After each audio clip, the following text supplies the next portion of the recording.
We should have. It was so funny though, because I remember, and then it's like a little debrief, and Locky's like, bro, yeah, this is different. Like, it was just funny. Like, that was literally what he said. It was awesome.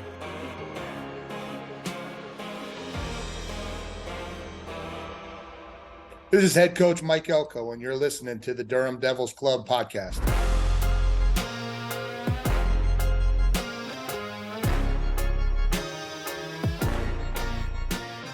Welcome to another episode of the Durham Devils Club podcast. I'm your host, Brian Kennedy, and as always, I'm joined with my co-host, Josh Cox and Scott Medlin. Unfortunately, Jamie Holt could not make this interview, but do we have a good one for you today? We have, as we like to call him, Big Wayne, the campaign, DeWayne Carter, joining us on the Durham Devils Club podcast. And the mayor. The mayor, yes, the mayor of Durham, the mayor of Duke. And we're recording this podcast episode right after the Lafayette win. So, DeWayne, you've had 2 games already under your belt in your final season with the Devils. How are you feeling physically, mentally, emotionally?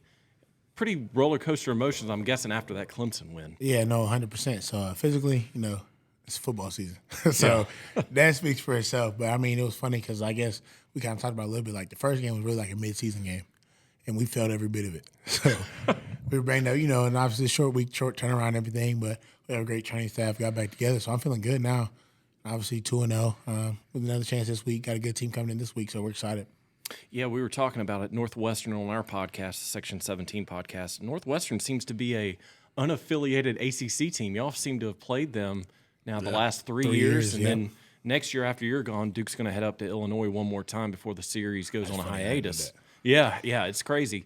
But you got your teammate too, former Blue Devil, former Wildcat, current Blue Devil, Jeremiah Lewis. Kind of like an interesting game, for him. So, 2 months ago he would have been coming here, to play against Duke, and now, obviously back on the team and playing great at that safety position. So hopefully his health will be good and he'll be able to suit up Saturday. Yeah, no, 100%. It's funny because we gave you a little hard time obviously last year. I mean, the whole Weekly Network called him, texted him, like, trying to get him to send us a playbook. Stupid stuff, just messing with him. And it's funny, this year it's the complete opposite. I'm like, hey, bro, you still get their film log in? Like, you still got the behind-the-scenes stuff, just messing with him. But, I mean, I know he's excited, and he's happy to be back. And we couldn't be happy to have him back. And I'm sure you guys see how good of a player he really is. So man. I mean, for someone that breaks their thumb the first series, I believe, of the Clemson game, gets it casted up at halftime and still plays the rest of the game. I mean, that's a lot of determination. I don't think anyone would have come off that field regardless of the injuries. Yeah, man. The especially kid's tough. Yeah. Yeah, absolutely. But with Northwestern, going back to Jeremiah, I mean, think about it. It was, 2 months ago when he came in, right? So how quickly has he adapted back to the playbook? Because when he was here last time, it was under a different regime, different coaching staff. How quickly has he balled in or I guess acclimated. Yeah, acclimated. Thank you, Josh, to the system. Yeah, so you want to talk about determination, right? So actually, we picked up Jeremiah from the airport the day before camp started. He spent the night at my house, and then we were in the obviously next day for camp practice started. You never saw him. Like, he was in the film room meeting with coaches, asking other DBs questions, asking defense questions, like just literally thoroughly immersed in the playbook to the point now he knows like the back of his hand. Yeah. So you talk about a guy who's focused, a guy who's bought in and really cares about this team. He's handled his business, done everything he needs to do to not only be caught up but excel. And then obviously, he had to adjust the weight room a little bit. He used to coach Philly and see what that was like. But he's doing well, man. Like, I'm just happy to have him. I'm happy he's 100% bought in. Yeah, and back to that, speaking of the weight room, and nothing against the previous regime, but obviously the philosophy of the 2 strength and conditioning coaches were completely different, right? And like, I'm sure when he got back, that was something he had to prepare for because, Feely's just got a different vibe about him, right? And like an intensity that like we've not seen around Durham, to my knowledge ever. But I'm sure he had to get acclimated and get back in that groove to connect with Feely. But I was gonna say, was that something you warned him of? Did you warn him of Feely before he came? So Jay Lou is funny. We talked to, I say, out of the guys who left when we went to transition, I talked to probably Jay Lou and Jake Bobo the most. And they always like, how's everything? How's this? How's that? And like, I try to tell them, like, bro, you just don't understand. Like, you just literally do not know. Like, you just got something you got to experience, right? And then, fortunately, Jay Lou got the experience this year and come back. So it was funny. I remember the first day, Coach Philly, whenever he speaks at a team meeting, he has a certain thing he does. He walks up with his Philly power walk, I guess is what how I'm gonna describe it. Vince McMahon like. I would describe it similar to that. And he kind of like slaps the podium a little bit. He says, "Stand up, men," and like screams. And obviously we stand at attention, like it's like the military. But it's funny, we all stand up. And I remember specifically looking at Jay Lou because he sits kind of in front of me, a couple rows in front of me, and he kind of did like a double take, like turn around, like make sure everybody like was on the same page. And it's funny, he like straightened up real fast. Like, See, you guys should have messed with him. Nobody else should have stood up and just make him stand up by himself. We should have. It was so funny because I remember, and then it's like a little debrief, and Locky's like, bro, yeah, this is different. Like, it was just funny. Like, that was literally what he said. It was awesome. No, that's cool, man. That's just a testimony, man. And we're not here just to I don't know, be unrealistic, but like seriously, the culture change. And we don't even have that written down to talk about, but like the culture change from your first 2 years here in Durham, and this is not to be critical, right, of those first 2 years at all, but just the incredible culture change that Coach Elko has led. And then honestly, just the way the staff came together. Like we talked to Coach Feely, and it's not like he and Elko were boys ahead of time. It was one of those deals where Feely heard there was an opening, and like he connected with Elko, and like Elko kind of took a flyer on it, to be honest with you. And like that seems to be a perfect marriage. We love to see some of the behind the scenes videos of Feely giving the pregame speeches and stuff like that. And I don't even know how popular that is among college athletics to have your strength and conditioning guy giving your pregame speeches sometimes. But like it seems like from our perspective, this Elko Feely marriage is like perfect. Yeah, 100%. So honestly, I say the best thing that Coach Elko did, he got a staff that cares about us, right? So all the coaches across the board, like obviously I'm speaking for my coaches and the position coach I know pretty well, but they know about us and we're the main priority. It's nothing about anything else. It's not about, well, obviously about wins, but it's not about like the wins, losses of the gear, like stuff like that. It's about us and our best interest, right? So I mean that buy-in and them all working together, figure out what's best for us, from practice plans to workouts to whatever else, game plans, whatever it may be. Like that's the best thing he did, and it's funny because you do describe that in the way you got to ask Philly about his story about when he got hired and everything that was going on when he left Miami and everything else. But it's pretty interesting to see how everything came together and worked out. Do you consider yourself an Instagram model? I'm going back to last year when the Miami fan was ragging on Feely and the teams. Are you officially an Instagram model now? I've been a model for a long time. I think long before I got to Duke, I would consider myself a model. Oh yeah, well, speaking before you got to Duke, we got some videos to look at later. But yeah, you know how you got that my kid's an honor student, and then you got the other one that kind of the person's like, my kid beat up your honor student, and it's like my Instagram models beat your football players, right? Like that's what happened last year, for sure. Funny. And not that this means anything, but the guy who's getting our behind the scenes footage today, Rob, is a big Miami fan, and so this is a jab at he's a South Florida boy, so we're definitely taking some jabs right now. But of course, but look, we I don't know, we just see the change in the culture, man, and everyone does. It's super cool. I was gonna say real fast. Have you met Coach Feely's tailor yet for that pinstripe suit he had for the Clemson game? That was amazing. Because that was awesome. Look, so I've never met his tailor, but I think that's his game day suit. So he pulled it out a couple times last year. Okay. And the first time, he's Italian, so like. Yep. Oh, yeah. Italian pinstripe, it just kind of fit. And I remember we all looked like, I respect. Let's see, because the couple of videos that came out, he's wearing Rocky's hat and stuff. Yeah. I'm thinking he's a mini version of Rocky the whole time he's up there in the thing. Because he's got the hat on just perfectly like Rocky did in all the movies and everything. It's funny to me. No, it's so funny because you would think, but that's him. That's his style, man. He wears that hat all the time. What's it, Kegel? Is that what's called? Or something? I don't know. Yeah, Kangol or something. Something like that. He's a Jersey boy too, so it's almost like you picked him out. You just picked him up off the Jersey Shore and like placed him in Durham. He's got that whole like vibe. So really quick, we were talking to him at an event a few weeks ago, and he's talked about all the stuff he's done to you guys in the offseason. We'll get to that later. But he made the comment, he said, guys, I'm telling you right now, if social media was not around, I'd probably be in a broom closet right now. These guys hated me during the offseason. Can you attest to that? Would you have put him in a broom closet? Oh, yeah. It's funny because, like, there's times, like, he says something, like, you're just going through it. Like, I remember vividly. All right, when was this? I'd say last spring maybe or last winter. The spring. Of 22. Of 22. So, Okay. like, they first got here, and, like, Right. I was going through it. I was sick. Like, I had the flu. Like, but I was, like, fever was gone. So, I was on the back end. So, obviously, your fever's gone. Like, you're not sick. So, whatever. I'm in the weight room working out. And he is just giving it to me the whole day.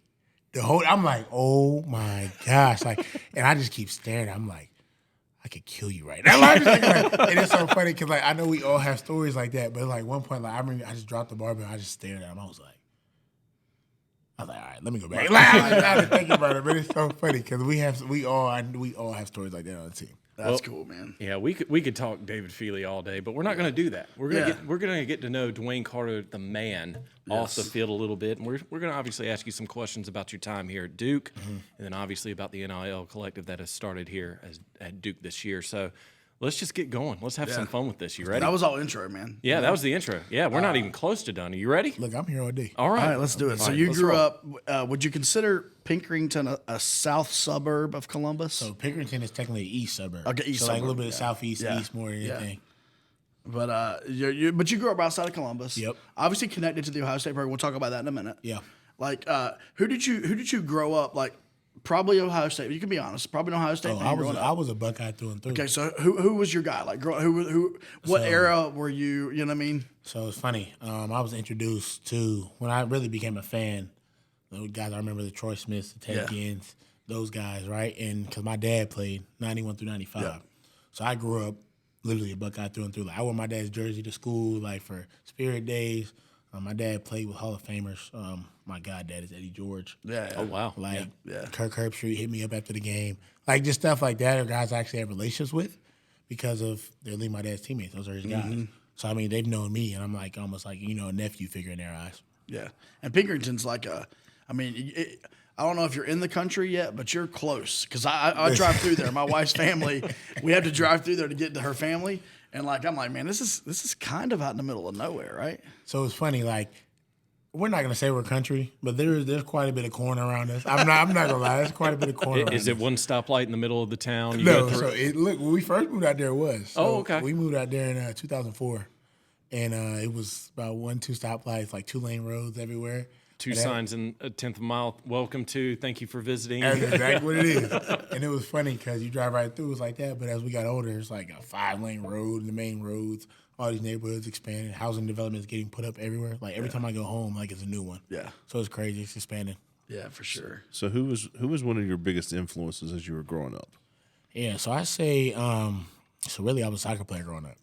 Okay. So I remember I wanted to play football so bad. Like my dad just wouldn't let me because he wanted me to develop more and like, just young kids banging around. Like it's fun, but like it's just fun.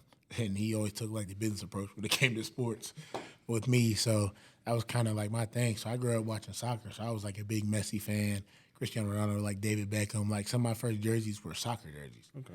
And those were like my thing because then I got to the point where I was like, you couldn't tell me I wasn't going to be a kicker on a football team like a star soccer player. And then, I put on a couple pounds and then here we are. You could be like Sebastian Janikowski. You remember that dude? He was like 280. Yeah. Is that Penn State guy? Yeah, and then he went and played with the Raiders. Raiders. Sorry, forever. Oakland. It was Oakland. Yeah. Oakland, that day. Yeah, for sure. Well, you also love baseball. Yeah. Right? Now, before I ask my question, you told us last year on the Section 17 podcast that you absolutely owned that wiffle ball game. Oh, yeah. Feely says you're lying, by the way. He's a liar.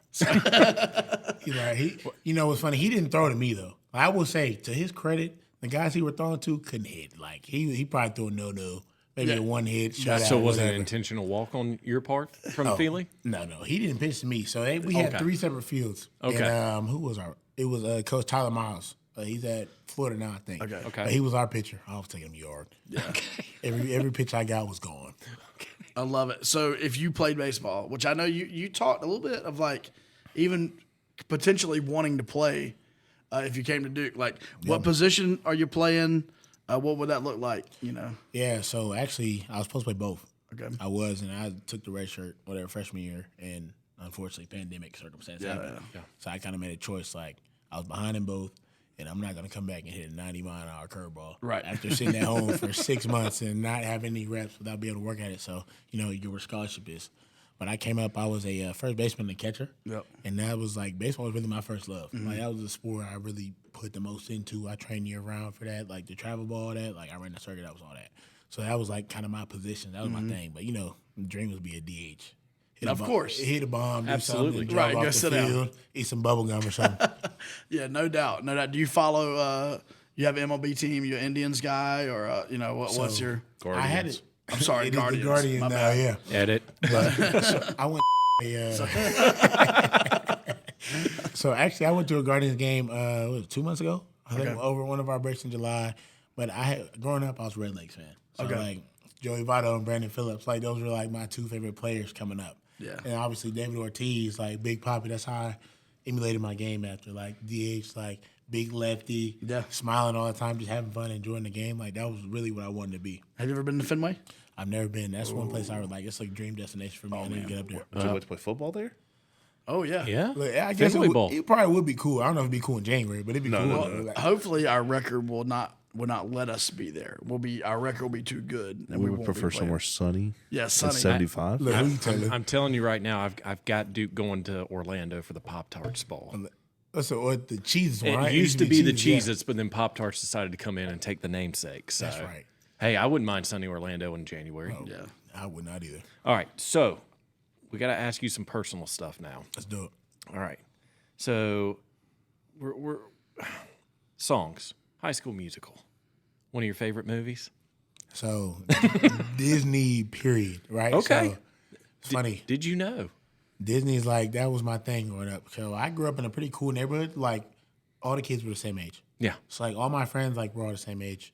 I have a younger sister. She's now a sophomore in college. Okay.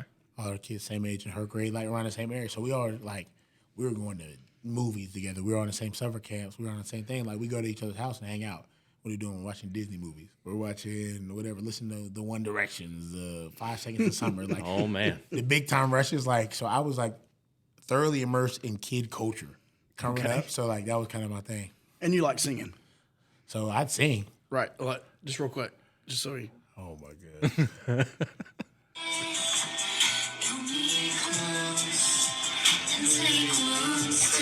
Who's that guy singing? Looks like Michael Jackson. Is that Usher? Is that Usher? It might be us.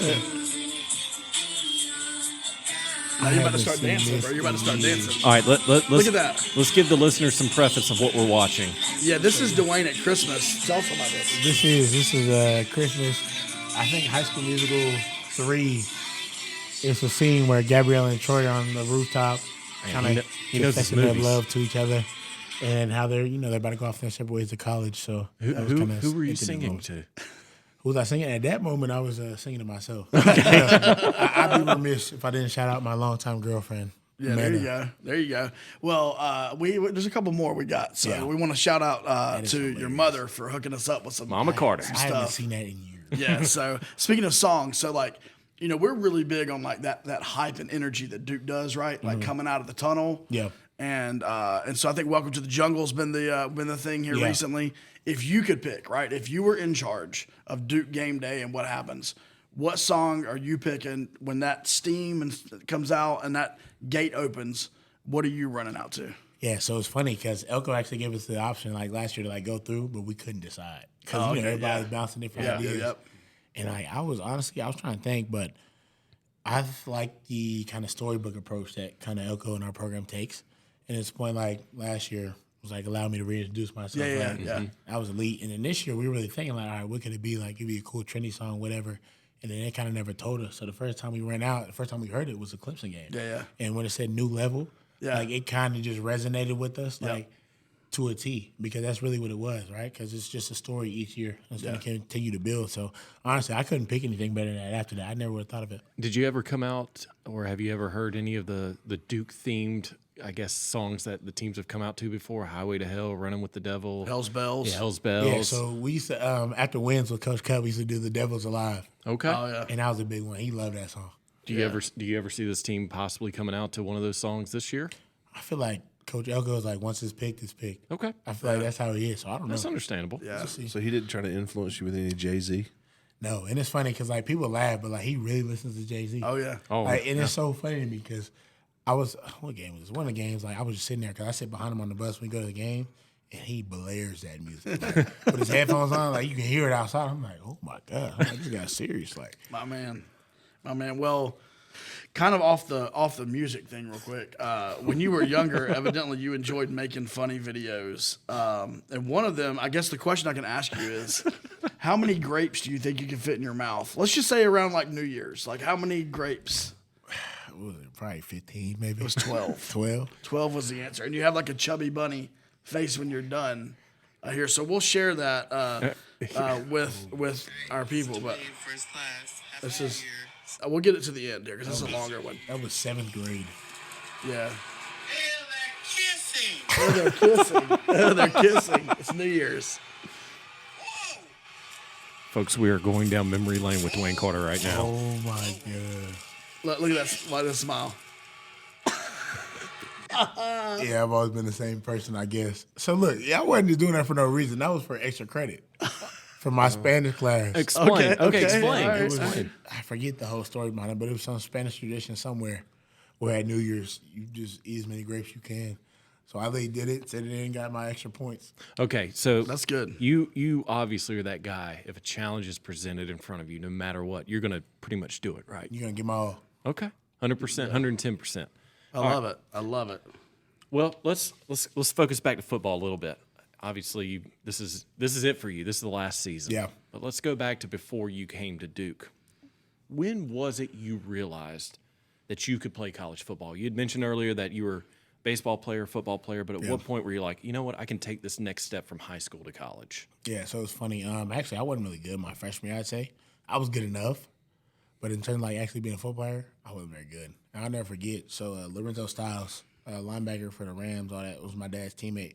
Everything, his kids, both at Ohio State now, were my teammates coming up. He was my D-line coach. Oh, wow. Okay. So his coaching was like my dad coaching me. So anything went. So I'll never forget, my first practice was varsity. I got called up to varsity JV, whatever, freshman year. And he puts me against like the senior offensive lineman, benches 415 pounds, like squats the house. And at the barely at the time, I'm squatting like probably 300 pounds. Like this kid takes me and dumps me into the dirt about 10 yards down the field. Oh my gosh. And I swear to God, exactly how it happened.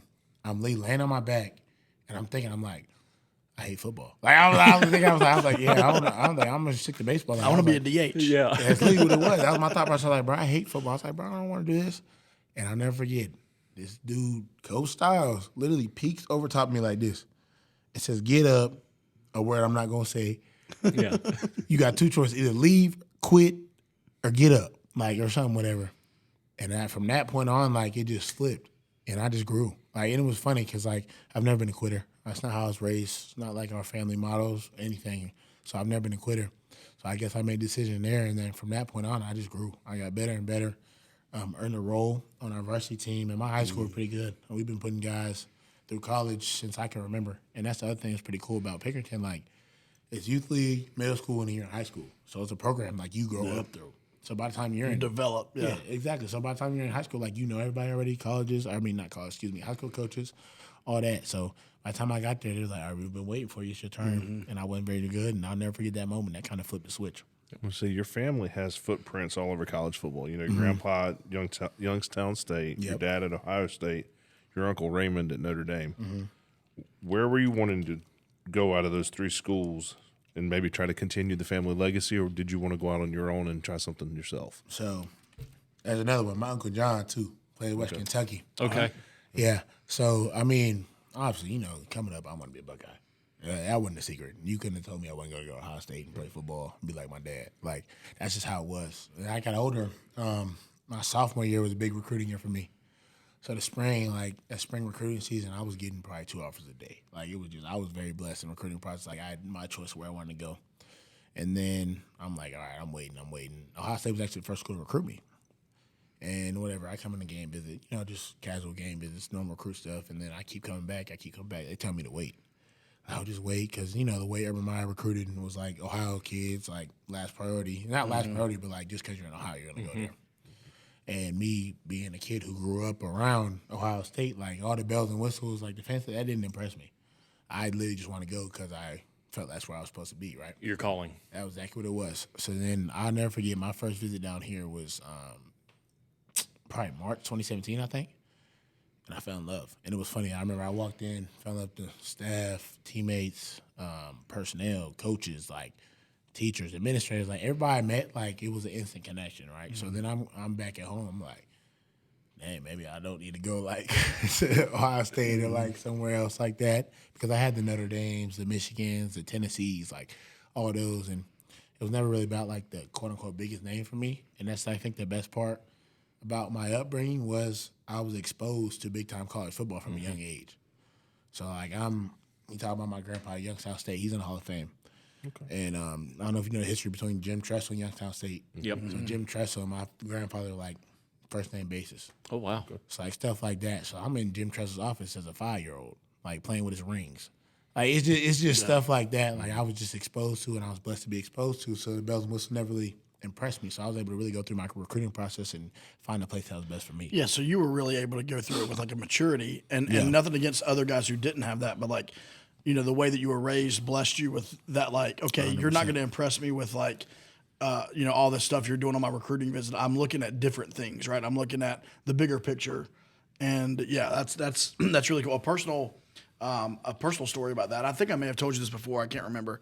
I have a friend of mine who works in the school district, the Pinkerton, Ohio school, in the elementary school district. Oh, you tell me that. And yeah, so when you signed, the day you signed, he texted me and he's like, "Hey man, this guy DeWayne Carter just signed with you guys." He's like, "This dude comes to the school and reads to these kids and does all this stuff in the community." He's like, "I don't know him on a personal level, but he comes by our school and he's like, these kids absolutely love him. Like, you guys are gonna love having this dude on campus." That's so cool. Like, it was really good. Like, literally the day you signed, he sent me that text.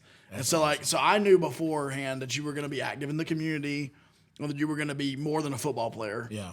And now you're, you know, the mayor of Durham and you know, the president of Duke. You know, but I got to go back to the recruiting really quick. I'm just curious for my own sake. Yeah.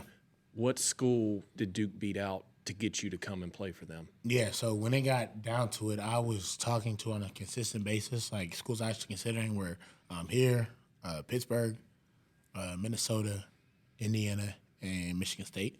Okay. And I kind of narrowed down because on my pitch, one, I was going to try to play both at every school, and they were all going to give me the opportunity to. And really, when it came down to it, like my last 2 visits were here in Pitt, and I went to Pitt, and like it was cool, but like it just wasn't me.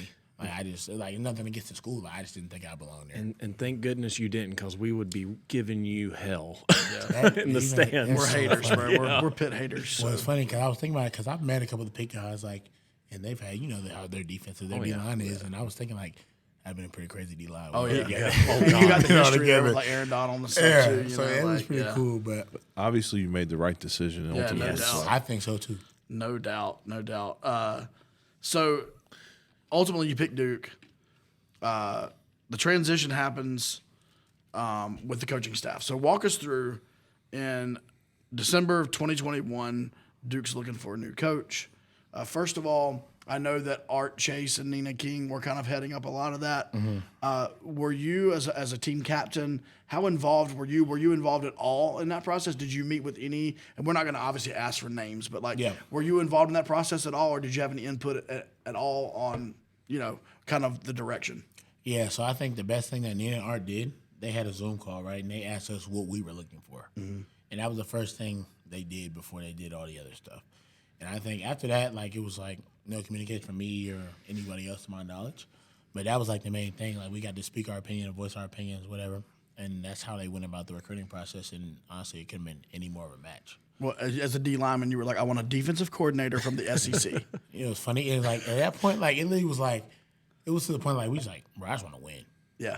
Like, and the main thing was honestly a good person, someone who actually respects their players and is not here for, you know, short term gratification. It's not like just a stop on the way. Yeah. And I think to this point, Elko's proved that. So speaking of December 2021, Mike Elko's named the coach. I believe it was right before Christmas or right after Christmas. What was your initial reaction when you heard the news? And let's take it a step forward. What was your first conversation with Coach Elko like in person? Yeah, so we actually it was around my birthday. It was funny. I think the press conference was around my birthday. Okay. So we went to the press conference, and that was my first time I ever heard him speak. And then I remember my dad had texted me, "Oh, y'all got a good guy. Like, he's legit, like, whatever," because I didn't know anything about him or anything yet. So we went to the press conference, and I remember we waited around after, you know, doing all the camera shoots and everything. And so we all waited, like, you know, introduce ourselves. And that was probably my first conversation. Obviously, he didn't really remember it because he shook 1,000 people's hands, whatever. Yeah. But I remember I went to his office, and we had a conversation, like, early when he got here. And it was nothing about football. It was about racial climate at school. It was about resources. It was about, like, everything, and that just shows me like he kind of looked into me a little bit and looked what I was about He did his research. before he even like asked me about what I'm supposed to do when they come out and split back or like like anything football related. And from right then I was like, all right, this is pretty cool. I can get behind this, right? Someone who actually cares about us as players and our resources and what we have access to, because he knows that's literally a direct correlation to how we're going to produce on the field anyway.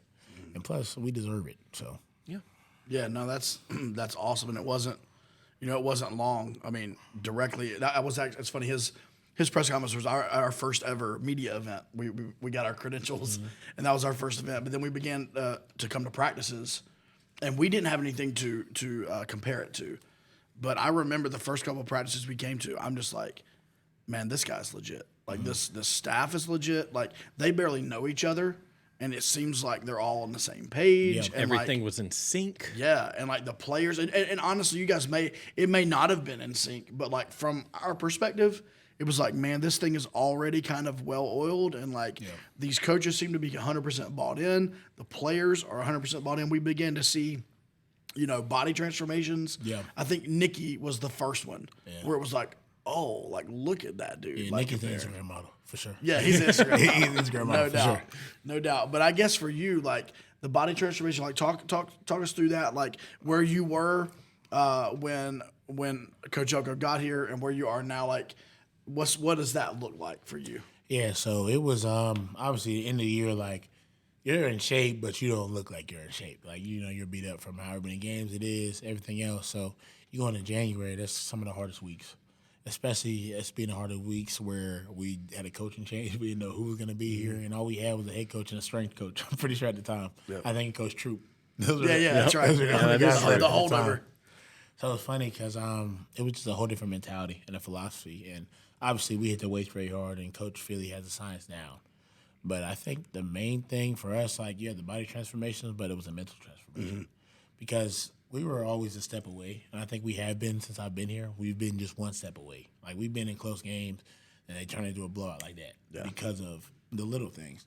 So I think the biggest thing was the mental transformation. For me, like, I got stronger, I got bigger, obviously. But the main thing was, like, just the mindset. Like, I feel like I've always had, like, that killer or alpha dog mentality, like, on the field, of course. Yep. When you get in the weight room, like, I'll attack the weights, do my best, but it's just different now. Like, when we lift weights, it's truly a game. Like, it's a competition, and it's something we take very seriously. Well, and this is not bringing up, but I think you guys would probably own this in that final season before Coach Elko. I mean, that Virginia game, that Louisville game, and there was a little bit of like rollover, and that it seemed like 100%. like we're getting our butt handed to us, and like that just wouldn't fly now, right? I mean, that's just not a part of the culture, and like if there are players that would, like, they're just not gonna see the field, right? So that culture's completely flipped. 100%. That is one thing we noticed in practice because we heard how it was with the old regime again, not knocking them. And as soon as we walked in, we hear Coach Elko, chewing someone out. Not in a bad way, but in a way to motivate the player, make the player better, make the player think before they make a decision. And I remember me and Josh looked at each other going, oh, man, this is different. Yeah. This is a completely different standard that's being set. 100%. And I say Coach Elko, he is a master motivator in the sense that he actually knows us, right? So, you look around the country, like, not a lot of head coaches actually know their guys and actually, like, hang out with their guys. Yep. But, like, he'll hang out around us on dinner, like, ask us about some things going on. Like, he'll call us the office just to talk. Like, he has an open-door policy. There's been times I walk up there, he's doing something, I knock. He'll be like, all right, come in, like, whatever, we'll sit down and talk for however long it needs to be. Yeah. But he actually knows us. Yep. And I think that's the biggest thing, because you can't motivate or actually rip somebody if you don't know them. Because if you react, I'll be like, bro, y'all don't know you. Like, you can't yell at me. Like, leave me alone. Stuff like that. Yeah, it was kind of interesting. The first practice, because we kind of split it up. Jamie and I came together. Josh and Brian came together. First practice that Jamie and I were at, and we won't name names, but one of the people had dropped the. See, I wasn't going to do that. Dropped the football, and he made him do up downs in front of his parents, standing right there in front of him. And I was like, okay, this dude's serious about this whole thing. Yeah, that's an accountability piece. You were referencing. We've talked about the Coach Phelan. We kind of referenced it earlier. So during the workouts when he first got here, was there ever a point where you felt like he was going to break you?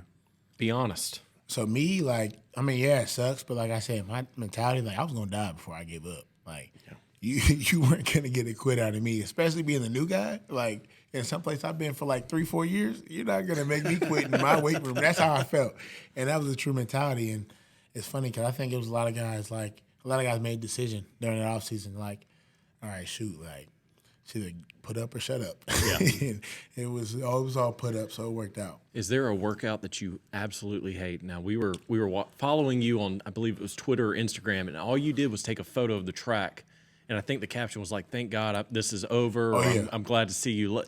See you later." So what's funny about the track, right? The track itself, it sucks, of course. But I think the hardest part about the track is. So let me just give you a glimpse, especially for the listeners. All right, so you've been to Wallace Wade, you know where our indoor is. So we warm up in the indoor for our weight lift. Our warm up is anywhere from 30 to 45 minutes. So we're in there doing plyo jumps, sprints, accelerations, like. We mess up, we're doing up downs. Like, it's a workout before the workout.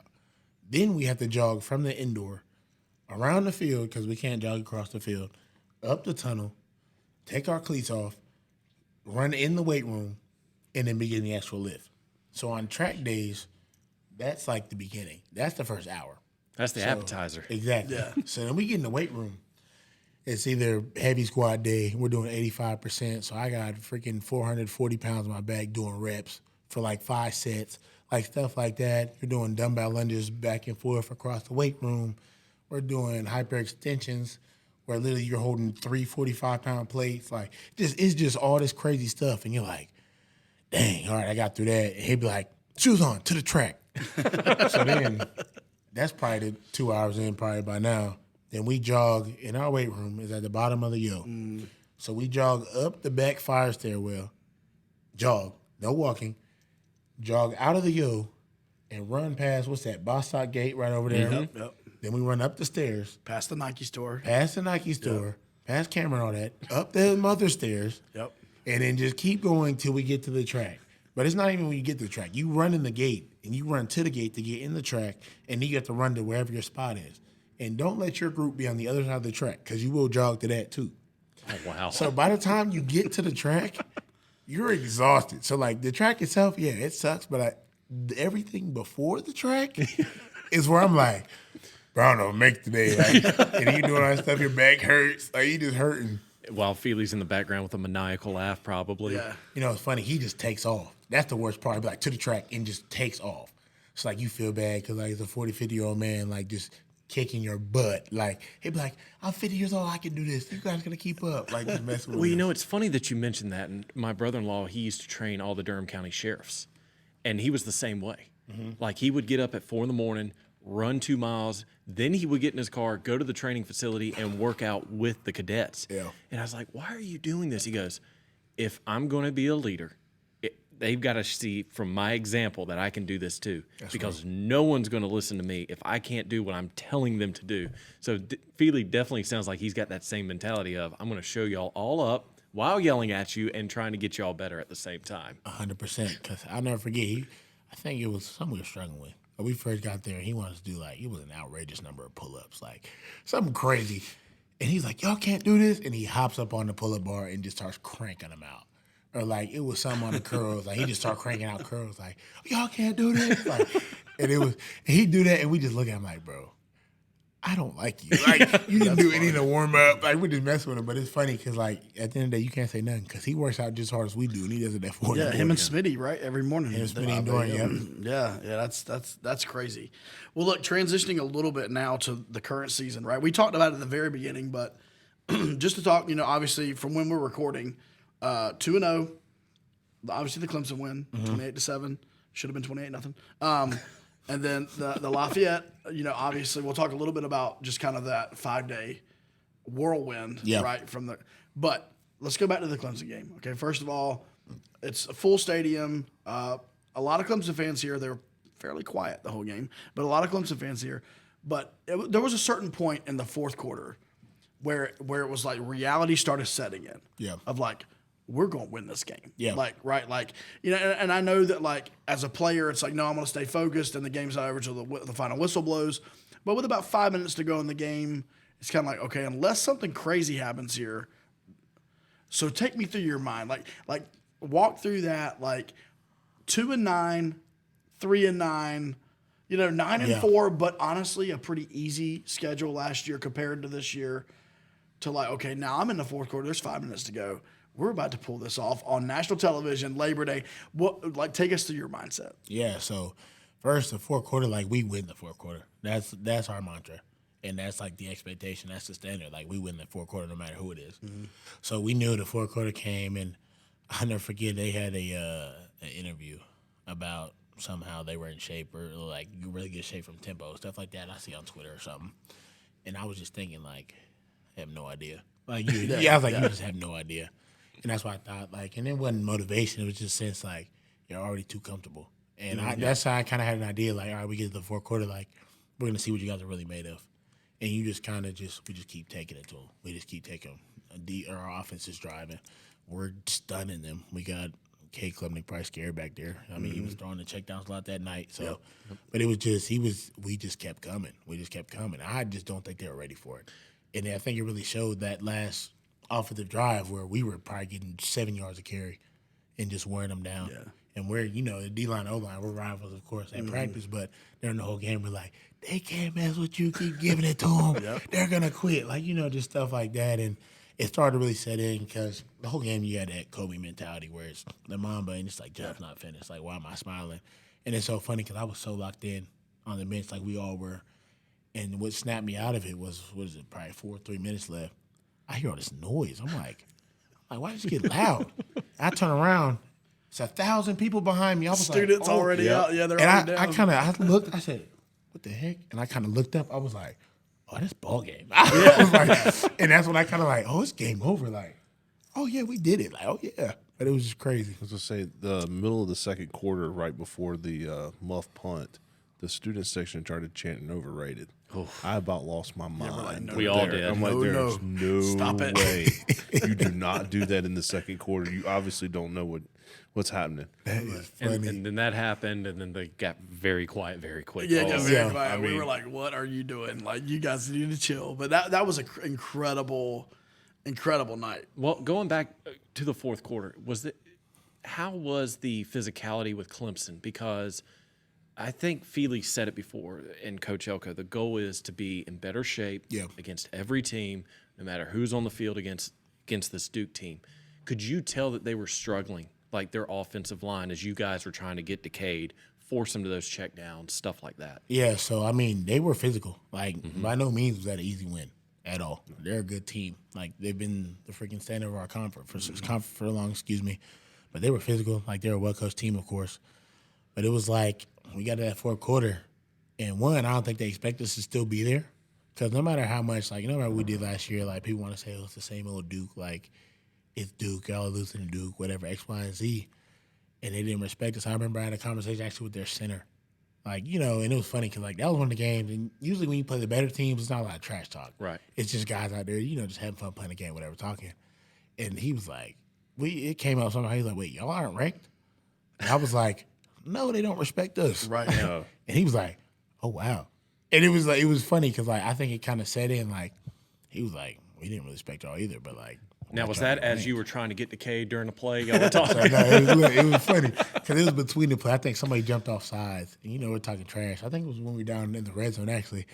Somebody jumped off sides and we're talking trash. He was like, bro, we'll do it again. I was like, do what? Jump off sides? And then we started talking. Like, and it was just funny, though. Was Al Blade's mouth on another level that night? Because we know he's a smack talker. Was on another level? So listen, Al is like, talk about Al Blades normally, and Al Blades in football is two different people. Like, Al, like, he really loves this game. Like, and he cares so much about it and is so serious about this. So he was really amped up and juiced, but, like, it's more from a serious point. Like, it's no joking, like, even at practice. And I remember he said something to me. I just kind of laughed at him. Like practice, like, the week of, and he's like, bro, I'm serious. I was like, bro, I know. That's why it's funny. Like, I was like, bro, this is not you, but I guess it is. We saw his grandchildren in the stands, too. Yeah, his grandchildren, him and Miles, It was funny when Miles got the interception against Lafayette, we tweeted, respect your elders. Don't throw near Miles Jones. It definitely got put in the group chat. That is great. But no, speaking of smack talk, a couple of things. So Riley, on our last interview with DurhamDevilsClub.com, check it out. But plug. He said, like, Graham actually can talk a bit of Oh, smack. Graham's a talker. Yeah, and that just like the vibe I get from Graham is like Graham is like helping the little old lady across the street, right? But like he's a beast right on the field, Yeah. and he lets you know it, right? Yeah. Okay, on the D line then, who's the guy? Who's the biggest smack talker? You know what's funny? It's probably me. Okay, other than you, then. Other than you. As much as I hate We to admit figured it's that. probably me. But I'm real. A lot of guys don't really talk. yeah. A lot of times we're breathing too hard. Like, we're really getting these trash talk out. But I say it's me when Jamion gets going. Yeah, I can see He'll that. talk a little bit, and then Aeneas, he has that swagger about him, like a little cocky swagger about him, and he can talk too. Yeah. But out of the most, it's definitely me. Yeah. So one thing out of the Clemson game that we all enjoyed and appreciated was the new helmet Yeah. with the Gothic Duke. I got to ask you this. I asked Riley this. We're probably going to ask everyone this year because it's just fun. Got to have fun with it. So you're throwing the keys to the equipment room by Wes, the equipment manager. What is your perfect jersey helmet combination? Could be a fantasy thought. Yeah, it doesn't have to be already. It could be Yeah. something you create. And Riley's answer was kind of a fantasy. yeah, we don't have that. We kit don't for have sure. it yet, Wes, if you're listening. Or it could be something that you've already won Yeah. during your time here at Duke. So what would be your ideal combo? Yeah, so I think it'd be cool if we did get those quote-unquote brotherhood jerseys. Mm-hmm. So we talk about that in the locker room sometimes where it was like, especially when the Gothic letter first dropped, we figured out we were wearing it. If we had like that navy blue with the white combo, like the pants jersey and everything else, or even like the reverse when you wear, or the basketball team wears the white ones. Yeah, I think, yeah, honestly, those I are think the sick, white too. ones will look the coolest. Yeah. So you do the white with the Gothic lettering and everything else and the trim. That'd be pretty How about cool. that? Yeah, something like that. That's what I'm saying. That would Yeah, be sweet. yeah, yeah. That's a sweet concept on the helmet, especially it would look really good. Yeah, I made a concept with a navy matte blue helmet with the Gothic D, just the D Yeah. in white. So Yeah. Matte, by the way, are you a matte or okay? If you had to choose between a matte helmet or a chrome helmet, So, as much as I hate to say it, I wasn't a really fan of chrome helmets. okay, And then Carolina came in here wearing the chrome. dude, they were sick, right? And I was like, all right, those Yes. are pretty sweet. Bro, I know. Like Those are we're the pretty biggest. sweet. We won't even call them. They're Chapel Hill College stuff. Yeah. Like, okay, but like at least for me, like, and I'm Duke blue through and through. But there's something about it, bro. They have some pretty That sick, chrome was sweet. and they have some sick combos over there. That light blue with the navy, all that stuff. They can do a yeah. lot of stuff there. Because actually, they wore that. We went there my freshman year, 2019. We lost on that jump pass. Yeah. And, I remember we came out. Why you got to bring that up, Why? man? Come on, we're man. opening old wounds. Come on, It's Dwayne. called Look, growth. we It's all called were growth. like, do anything, call any play other than the jump pass right here, because everybody knows that's what's coming. And Yeah. then anyway, sorry. Man, Back that to That programming. was so funny. I mean, that was my first rivalry game too. So I never forget that. Do you He think was finished. Oh, I'm sorry, No, I'm you're sorry. talking about Carolina. What did No, they I wear? was talking about we were talking about like uniform combination, Yeah. but like the chrome helmets, like I imagine, the Oregons. Yeah. And teams like that, like I think even Houston had one. I think they had a Minnesota? chrome- Yeah, Oh, Minnesota. Minnesota, one season they had every game a different helmet style. That was I pretty couldn't legit. imagine that. Breaking all them helmets. Yeah, the equipment staff would be hating God. the team. What are your thoughts on the Hellraiser? Do you think it should be used more than just the UNC game? I love the Hellraiser. I mean, As do I we. definitely that's probably my favorite logo, especially like the addition to the field. Oh, Yes. on the 35. Yes. Yeah. We walked out of practice and we were like, hold on, like we're looking like in that field before that first game. Might have been the sickest I've ever seen it. That was crazy. Was that just an Coach Elko decision with the Hellraisers? Do we know? I was surprised to everybody. Nobody knew except for That's cool. So it probably was up top, Elko and everybody else. but Awesome. We saw that. I was like, oh my gosh. So now, that's we asked this to everybody, and the answer usually is different. So, do you have any for this weekend, for example? I'm not asking you to tell us the combo, but do you have any insight, or did they ask you, Dwayne, what would you like to wear this weekend? So I mean, if we come to them with a combination, like for instance, the was it Wake Forest last year? We went the white, black, white. See. I don't know if you're a don't like fan. it, bro. So look, I was skeptical at first, and then we put it on. I was like, I was a fan of it. But I think And Brian is so opinionated, bro. If He's you could, so opinionated about uniforms. me and you should just have a podcast because it'd just be opinions flying everywhere. funny. I mean, I respect it though. I respect it though.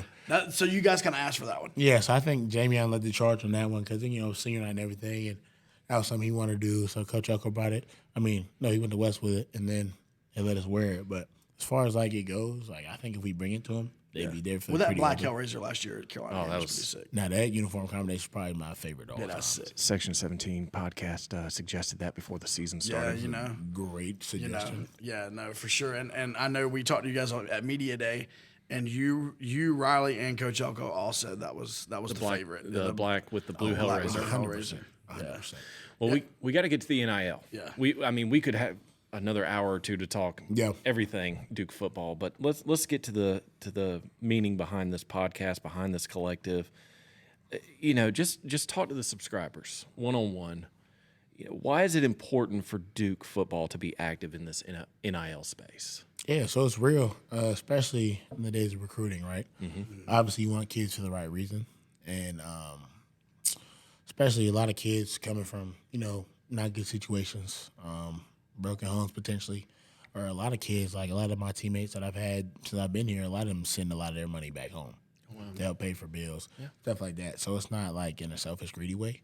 But if you have a chance to be in some atmosphere and still play the game you love and earn a great education, especially with the NIL and everything else, like you want to be able to compete right in recruiting. Because obviously there's a lot of greed in NIL and selfishness, of course. But for the most part, I will say like a lot of kids use it for good, right? So like I said, the bills, it being able to house and feed their family, little brothers, sisters, cousins, whatever it may be. So it's very interesting, and it's often hard because what gets overshadowed is the $1,000 just cash, the purchases of cars, the multiple cars, the house, whatever it may be, and that's the stuff that gets overshadowed. So I think the most negative part, in my opinion, is the way it gets portrayed because there's a lot of good that it can do as well. Well, you think take your family, right? So they come to every game. And it's like, that adds up over time. You know, the travel expenses, hotels, and that's probably when we've spoken to former players and current players about the NIL. That's probably the number one answer, right, guys? The number one answer we've gotten is like, man, I'd love to help my family be able to get to road games or come down and, not spend all this money, you know what I mean, and help out with that. So that's a big deal. So I think people, at least before we got connected closer to the program, in my minds, I always thought like the university takes care of the families, or and nothing against university, but like they don't. They're on their own, getting here and all those types of things. And so NIL could be really big, even on like I want my family to see me play. 100%, and it's funny because I've seen a couple of deals now where there's some kids like literally put it in their contract, like their parents get like flights or whatever, and be hotel, whatever it is, because it's hard. And like I'm very blessed, and I'm aware I'm very blessed that my family's able to do that. And there's always at least one, if not both. It's usually both, but there's always at least one at every game for me, and it has been that way since I've been 18. It's funny because Chris Castor, famous wide receiver for Duke, we talked to him at an event, and he gave his thoughts, and he even said he had teammates that didn't have clothes to wear at away games. So, just to button it up, you don't realize what an NIL collective means to some of these guys. Like you said, some of them coming from bad places, just trying to help their parents out, sending money back. So it puts a lot of things into perspective what this NIL is doing to help the betterment of some of the athletes and their families. 100%. Yeah, as you look forward to early stages of NIL, but what would you like to see? This is your final season, and you're probably not even going to be able to scratch the surface, right, of what the future could hold. what's But to come, can you talk about maybe what your vision would be, like if you were in charge of NIL, maybe even Duke's NIL, for a player 5 years from now, a player 10 years from now, what would you like to see the NIL really provide? Yeah, so I think it's cool, and it can go a lot of different directions. And I think the biggest part for me right now is leaving a place better than I found it, right? And that was Coach Cut's like golden rule, and that's I feel like how everybody should live. And so in a sense, like one, I'm gonna be able to do anything I can do to help who I can or players after me and everything. Kind of what we've built to look back on is pretty cool. So I think in the future, and just consistent, with the payment schedule, monthly stuff. Yeah. We talk about stipend checks, right? And the stipend only goes so far because it's meant to cover, right, your rent or like your groceries or whatever else is incorporated, electric, stuff like that. Because bills are real, and people like it's hard because you look at college football and it's like, oh, this is the coolest place, like top of the top, and you forget like at the end of the day, like we play for 3 hours and we go home and like I gotta go pay my Wi-Fi bill, I'm paying my electric bill, like just stuff. So I'm paying like real bills, and it's really, I guess, you got to grow up fast. Yeah. And that's the main thing for me would be Duke does a good job with this NIL education, right? Yeah. So when we do get to that point where guys are just funneling more money, education first. Because I don't want us to have a program where we're known for, all right, guys get here, they're blowing a check, and they're waiting for the next one, like after a week. Stuff like that. So that's the main thing. Obviously, education from there to a taxes standpoint as well, because that adds up. And if you start out bad, you don't want to be digging yourself out of a hole already. Yep. So that's obviously the main priority. But then, we get to the larger scale things. So if we have like even dealerships, because a lot of guys have car problems. Mm-hmm. It's like we're taking cars to mechanic shops, guys busted tires, stuff like that. Like if we're able to get lease a car, whatever it is, in exchange for whatever the deal may be, stuff commercial like that. or something like Yeah, that. because I have friends around the country who were able to do the same thing. Yep. And it's just not in a selfish way, but just you just have something reliable. And luckily, our campus is pretty walkable, or like scooterable. Yeah, you invest in those scooters. I rode one of those for the first time, trying to head over to the B5 lot for the tailgate for Lafayette. Those things get 15 miles an hour. They fly. I about fell off a couple times. You really? No, they're dangerous. You ever seen Dumb and Dumber? The movie? I haven't in a while, no. Okay, well, Dumb and Dumber, they rent this little scooter. They get this little scooter, and they're coming, and the scooter starts to like buckle underneath them when they're going. So like, we were hoping Brian was going to reenact that. Might have been me. Oh my gosh! No, those scooters go, man. That's funny. That's funny. So obviously, one of the parts of the deal was that we made for the DDC was they made a shirt, the Lock the Gate. Yeah. Were you part of the winning team? Be honest. I feel like, you know me, and I'm a winner. So, yes, I was on the winning team. Shout out to Riley Leonard and Jacob Monk. Shout out to the losers. Yep. I say again, losers. Jamion Franklin, loser. We saw their shirt though. Henry, loser. We saw their shirt. It was pretty good concept. It was all right. And Chandler Rivers, loser. Loser. So who was? So be honest. So who was on your little team there, and who kind of led the way? There's got to be somebody like artistically, creatively that led the way, and we know who the answer's gonna be. But I just want to hear it from you. So it's funny. I got to be completely transparent, right? They used some ideas from both. Gotcha. But for the most part, like, design was the losing team shirt. I mean, the shirt was the losing team's design. Like when it actually came out. But we won initially, so it doesn't matter. Yeah. Everything I think was the one that Riley was talking about. Which, so we that was Riley's concept, right? So kind of me and him, he had the idea for a vision of everything you like using the phrase, whatever. And then I kind of brought up Last Chance U. And we went to like this cover art, like one of their things. Yep. Trying to like model it. Yeah, had the little devil horns. We saw it. Oh, you see it? So, Yeah, we saw some it. of the designs. Yeah. So like that was kind of like Riley's whole thing. So like me and Monk kind of contributed how we could. Right. But I will say like we both talked about Lock the Gate. Yeah. And both groups did. And I'm gonna die by this because I feel like they heard us say it first and they took it over. But they had design as well, and that's kind of what you see on the back of the shirt. It's kind of what Jamion did because Jamion is very artistic. He's very creative. Okay. So he's a VMS guy, visual media studies guy. So that's kind of like his cup of tea is creativity, and he did pretty good with the drawing and everything. So that's kind of who led the charge on the losing team. But, So do me a favor real quick. So Lock the Gate has become kind of the mantra. So lock the gate is something you guys talk about all the time. Would you take just a second, because I don't know that some of the fans understand what that means, right? When we say when Duke's coming out, say they're going to lock the gate. So take us like detailed. What does that mean to you guys? Why do you say it, and what does that mean to you? Yeah, so it actually transitioned over from the last staff. It started, Coach Durfee used to say it a lot about pregame stuff like that, and then Coach Albert, my old position coach, used to talk about it as well. And his whole thing was like home position pride, right? Your territory, whatever. And when somebody comes in your house and threatens to take it, you lock the door and go to war.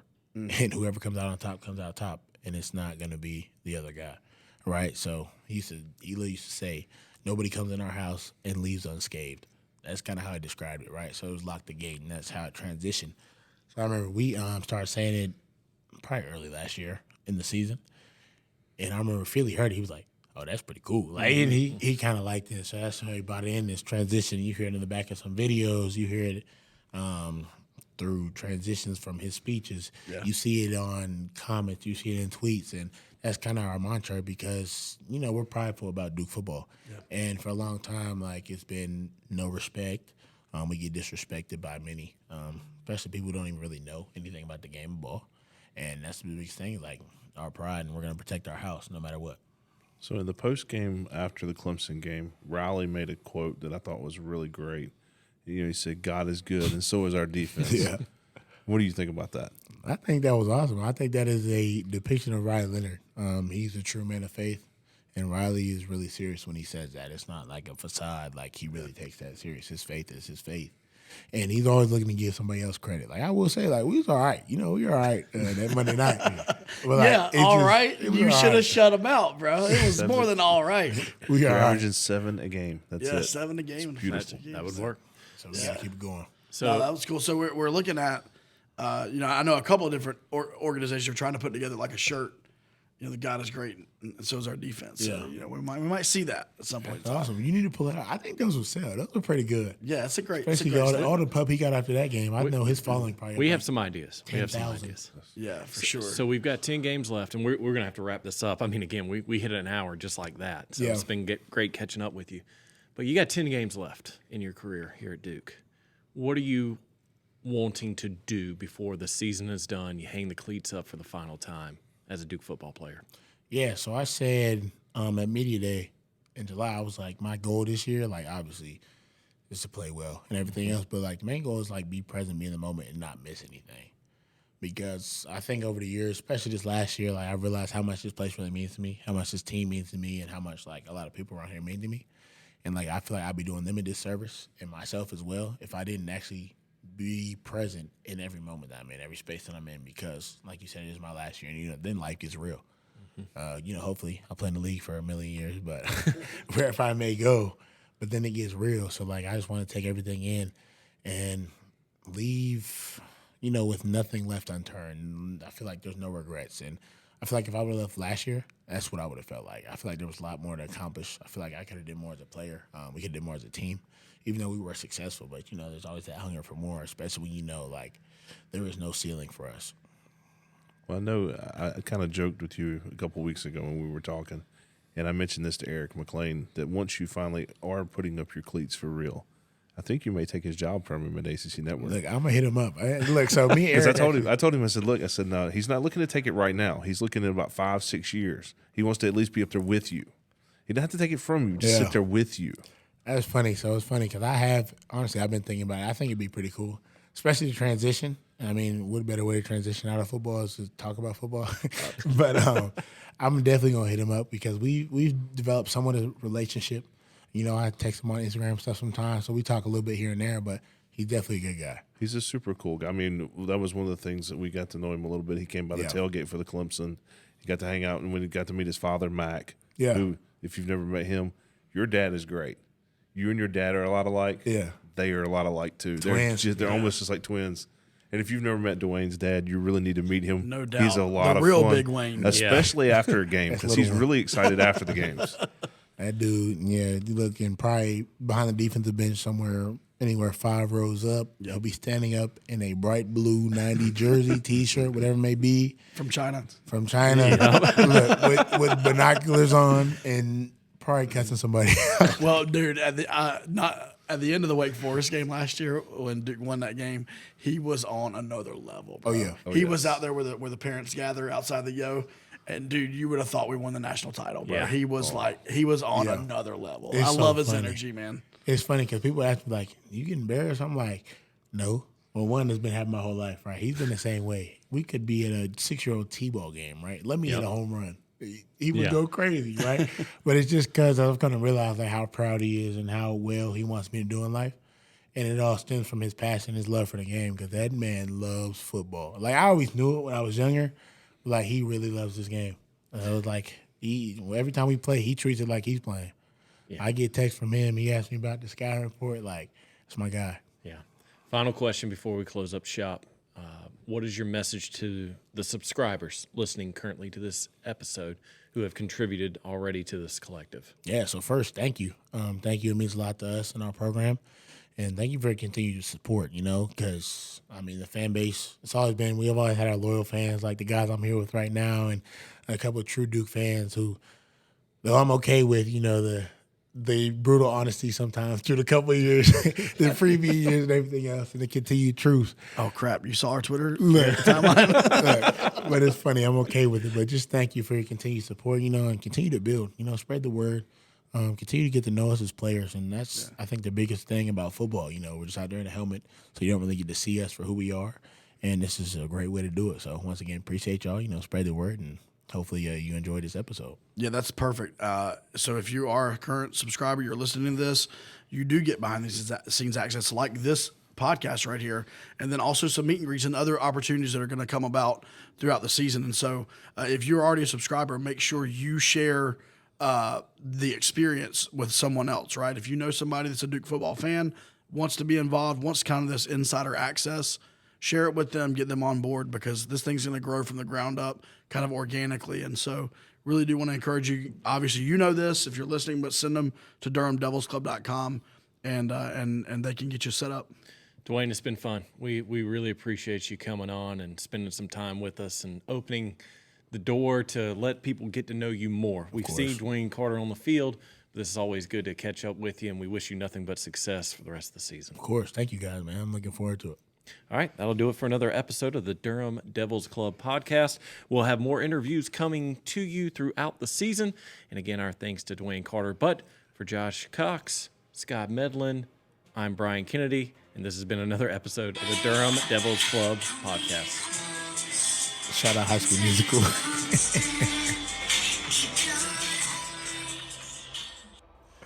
The outro music.